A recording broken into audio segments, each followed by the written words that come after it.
Hello everybody, welcome back to the Saving Made Simple channel. My name is Bella and today we are here for day 9 of Vlogmas. Before I get started, I wanted to remind you all that I am not a financial advisor.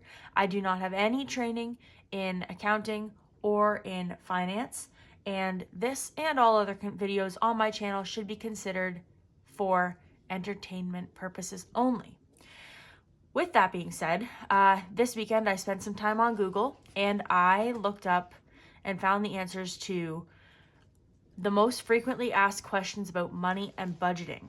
So that's what I'm going to be doing for this video, and I'm going to have two parts. I'm going to have part 1 today, and part 2 might be tomorrow, and it might be Wednesday. It really just depends on time. Unfortunately, not every video. I don't have time to make every video super in depth, and so I'm gonna have these kind of videos as kind of fillers, so they're full of information, but not very personal to me. Those kind of videos do take a little more time to film, and I don't know if you guys can tell, but I'm definitely catching a cold, so I haven't been sleeping very well, and we had a very busy weekend, and excuse. So this is going to be a very quick video, and it was all just research. So let's get started. So question number 1, what is a budget? A budget is a financial plan that helps you track your income and expenses. It allows you to allocate resources effectively in order to meet your financial goals. Question number 2, why is budgeting important? Budgeting is important because it helps you control your spending, save money, and avoid debt. It ensures that you have enough funds for essential expenses and for your future goals. Question number 3, how do I start budgeting? To start budgeting, list your monthly income and expenses, categorize your spending, and set limits for each category. Regularly review and adjust your budget as needed. Number 4, what percentage of my income should go into savings? A common recommendation is to save at least 20% of your income, but this can vary based on personal goals and financial situations. Number 5, how can I reduce my expenses? To reduce your expenses, identify non-essential spending and cut back where possible. Consider cheaper alternatives and prioritize your needs over your wants. One thing that I personally have done in the past is I have looked into grouping some of my expenses. So for a little while, my mom and I had the phone and the internet on 2 different providers, and by grouping them, we were able to save some money. Question number 6, what is an emergency fund?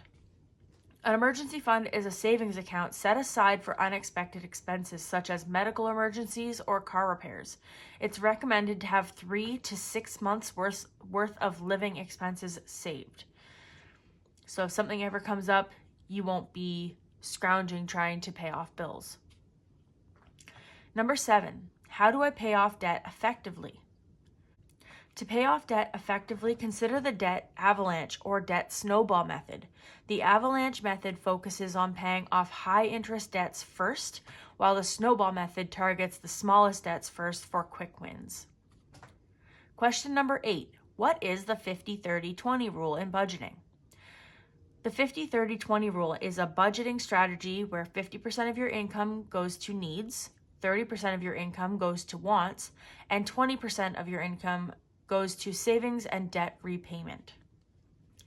Number 9, how often should I review my budget? Review your budget monthly to ensure that you're on track with your financial goals. Regular reviews can help you adjust for any changes in income or expenses. Number 10, what is the difference between fixed and variable expenses? Fixed expenses are consistent monthly costs, such as your rent or your mortgage. Variable expenses fluctuate, like groceries or entertainment costs.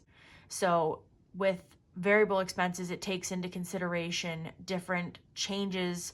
Maybe you've got a couple days off, so you don't need to buy so much for lunch stuff or something of that sort. So variable expenses can change with situations, whereas fixed expenses are the same every single month, all the time. So that concludes the first half of the frequently asked questions about money and budgeting. I hope you guys enjoyed this video. If you did, please remember to leave a thumbs up and subscribe if you haven't already. And the next half of this video should be up in the next couple days. Thanks again, and I'll see you guys tomorrow. Take care. Bye.